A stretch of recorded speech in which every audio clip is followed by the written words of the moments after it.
We are very tired of training new people every day. Even after 3 months, they still haven't figured out how to put tires on the machine. I don't know when they will come.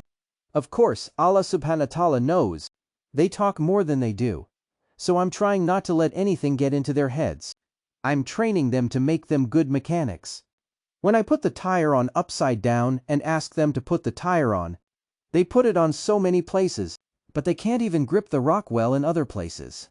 They think they have become like old people, but when you talk to them, they go to one side. Of course, God knows how long it will take them to learn a job. I haven't been able to get them to do anything in 3 months. I'm waiting, God willing, when they will learn a job and become a good mechanic. Indian people are a bit childish and think they have learned everything, but in fact, they have never opened a tire with a wheel from a dealer in India. They come here and say, I am a good mechanic.